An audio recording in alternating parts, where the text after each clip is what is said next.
Today, I want to have a true heart to heart, candid conversation. If you caught the live last night, we did an episode about, hey, it was a subscriber question that I received that I shared on that live last night. A subscriber said, hey, I'm suffering from ED, and he thinks it was stemming from the fact that he does have herpes and that it is preventing him from, dating because he's scared about being open about the fact that he has an STD. Something that came out in that conversation last night and that's what I want to talk about in this quick video today, because then I was on somebody else's show today where I was talking to a sex therapist, and I want to share something that honestly shocked the ish out of me.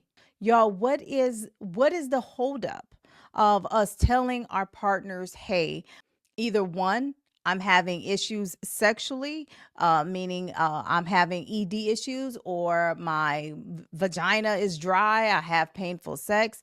It's like we're not talking to each other. And then last night it came out like my co-host said last night, Dr. L said, like, V, women are not communicating. So we talked last night about STDs, right? The need to have these conversations. And then I'm finding out that we aren't having these conversations. Do you fear being rejected? What is preventing us from being open and honest about our sexual conversation? Just like you can have conversations about, hey, what's your favorite color? And let me tell you, nobody gives a damn about your favorite color. Nobody cares. Their favorite color is blue. Mine is brown. We are not a match. Nobody gives a damn. What does your favorite color have to do with anything? It has absolutely nothing to do with anything. We're having those meaningless conversations, but the conversations we need to be having, y'all, we're not having. And I'm trying to understand, why aren't we having these conversations? So let's talk about dating, because that was the conversation last night. We're going out here meeting potential partners, and we are hesitant to ask about their sexual history or their current sexual status. I had a conversation today with an actual a licensed marriage therapist, a sex therapist, and this is not on my platform, this is on her platform. I was sharing the conversation that we had last night, and those who tuned in, y'all, thank you for watching. Those who comment and ask legitimate questions and provide feedback and input, y'all, I always thank you for tuning into my live. I feel like we have a good time. We all family, right? I feel like we all could say whatever we want, right? We support each other. So I want to thank you, everybody who tunes into my live. The marriage therapist, sex therapist. Today, when I told her about the conversation that we had last night, that women evidently, like my co-host again said, Dr. L said, look, V, women aren't saying anything. Women will allow me to slide up in them raw if I wanted to. And I'm like, huh? So we're not mentioning, hey, what's your STD status? Let me see your paperwork. We're not women. We're not what why aren't we? Okay, so here's the thing. When I told the sex therapist that today, she shared a story that literally kind of shook me. She said when she was out here dating in between marriages, because she was divorced and now she is married again. She said even as a sex therapist, she couldn't even bring up the conversation. So she ended up effing somebody raw because they didn't have the conversation. She was hesitant in bringing up the conversation about, hey, what's your sexual history? What's your sexual status? And then she said, in her words, that after the event, after they had sex, then she rationalized it in her head as to why they didn't have the conversation. Now, she's an outgoing, extroverted person from what I could tell. She's a professional sex therapist. So, you know what? If she feels a certain way about having these conversations, then why am I expecting us to be able to have the conversation? First of all, if this is the first time seeing me, my name is Vee Mindful. I'm a relationship coach and published author. On this channel, y'all, we talk about everything related to relationships. And yes, that includes sexual relationships. For the majority of us, y'all, we're mature adults. We're grown, right? We all grown. We 48, 50, whatever and older. We're out here either postmenopausal, perimenopausal, suffering from ED. Look, we all just out here trying to live our very best lives, right? Because for the most of us, we got more days behind us than ahead of us, y'all. Let's get out here and really enjoy what we have. And that includes having great, healthy sex. If you're interested in being coached by me, because I will tell you, I coach a lot of men clients. If you're interested in receiving coaching by me, y'all, please check out the description below. My contact information is down there. Look, being in a relationship is great. And I commend those who've been able to hang in there 30, 45 years where it doesn't feel like a prison sentence. But a lot of us are trying to have relationships again, get back out here and date again, but yet we don't know who we are anymore. That is the person who I help. So if you are trying to find yourself and you are trying to get out here and attract love and you have no idea what the heck you're doing wrong, man or woman, y'all, please send me an email, send me a message, go to my website. Or consider joining my community, y'all, the V Spot. That is where you have access to me each week, where we come on there, we as in me, myself and I, and those who are in the community, we join. We can have candid conversations, y'all. You can ask me questions right then and there. And we have a monthly book club. So I believe we're meeting next week to talk about the book we were supposed to be reading this past month, which was Wired for Love, y'all. So please check out the V Spot community. All right, back to the topic about not communicating. When the sex therapist today told me that, y'all, like I said, I was very shocked because she's a sex therapist and this is what she talks about all day, every day with her clients. Y'all, first of all, let me put this into perspective. Your vagina is your vagina. Your penis is your penis. Do not put your sexual health in the hands of somebody else.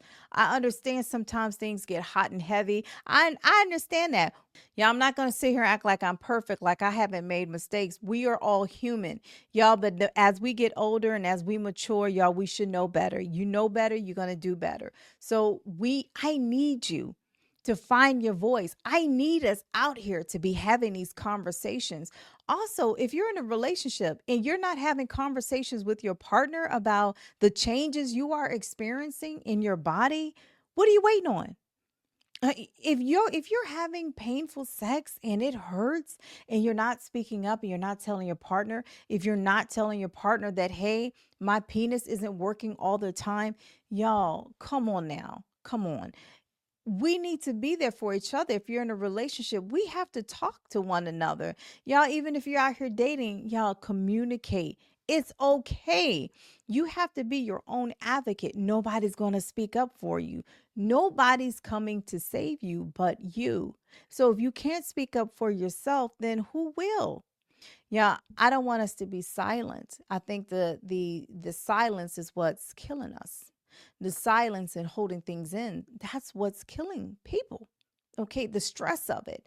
They did an article and I saw the article recently about women who are holding and I'm going to pull that up. I'm going to hopefully put it on the screen somewhere. Y'all, holding in your emotions just because you fear rocking a boat is silently killing you. You have to be able to speak your truth. You owe it to yourself. If not now, then when? When you're 95 years old? If not now, when you're 50 years old, 45 years old, or even 35 years old? If not now, then when? Who do you think is going to speak up for you? Right? So if you're out here dating, and we went over the stats, especially in the Black community. Now, these are the stats that we could find online from CDC. We couldn't find even new stats in the last 10 years. 1 in 2 Black women have herpes. 1 in 2 Black women have genital herpes. That is a very high alarming number. I was shocked when I saw that. I honestly was shocked. And the scary thing is that number was from over 10 years ago. That's not even a number today. That number, of course, I'm sure is growing and growing. Y'all. And the thing is, I don't believe, I'm not a doctor. I don't claim to be a doctor. I'm not a doctor. But I'm like, how 1 in 2 50% of Black women between the ages of 19 and 49 have herpes, genital herpes. You cannot sit here and tell me that these women all had sex with penises that had a current outbreak on it. I'm pretty sure a lot of these penises had nothing on it, right? And I believe you can be, I'm not a doctor, but I believe herpes simplex 2 can be transferable without visible lesions on there. Y'all, so when are we supposed to have the conversations? After you get lesions? We need to be asking and showing, like, look, normalize having these sex conversations before you actually have sex. When's the last time you went to the doctor? When's the last time you've been tested? And it's not just about HIV, it's HPV, it's HSV, it's gonorrhea, it's chlamydia, it's syphilis, it's all those STDs, right? When was your last test? And I said it on the live as I was closing the live, and I'm going to say it again. Do not believe somebody's PDF. You can edit a PDF.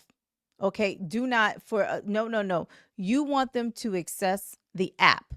You want to go to the doctor with them. You want them to be able to prove, not from a PDF, not from a screenshot. I need you to log into your app, your medical app. I need to see it right in the app. Be your own advocate.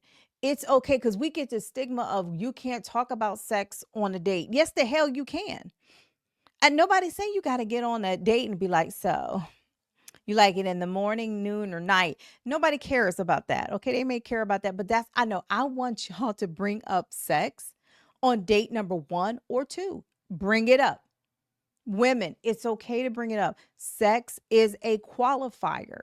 Sex is 100% a qualifying question. Do you have any STDs? Do you have anything that can be transferred from me to you or you to me? Right? And then go through the whole list, because you know how people are quick to say, well, you didn't ask me. Okay, I'm going to ask you about diseases that ain't got, hell, do you even have gout? Like, I'm going to ask you a whole list of STDs, right? And let's go to the doctor. Like, how open are you? You know, how do you feel about wearing condoms? Do you wear condoms? Do you practice safe sex? I mean, the thing is, you have to ask these questions, but then I'm not saying just go ahead and have sex with them that night. Please don't.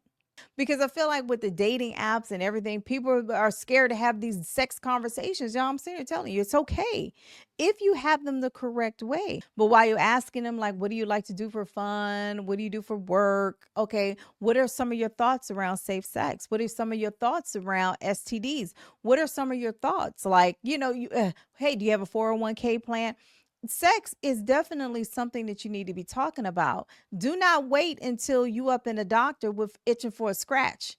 Okay, you got some stuff breaking out around your mouth, your vagina, your penis. That's not the time to have the conversation.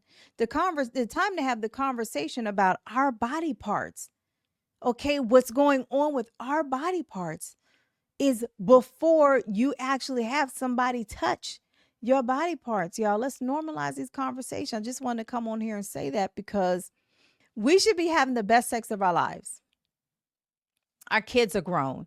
We're empty nesters, even though some of our adult children have moved back in the house, but still we're empty nesters, right? We don't have the fear of pregnancy anymore. My eggs are dried up, gone, disappeared, right? I don't care. You know how much I feared pregnancy when in my 20s. I don't care anymore. We don't have that anymore.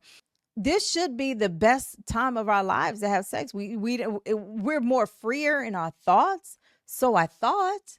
Y'all, communication, we already know, is the gateway to having a healthy relationship. That includes having a healthy sexual relationship, y'all. So till next time, y'all, please, y'all, take care of yourselves.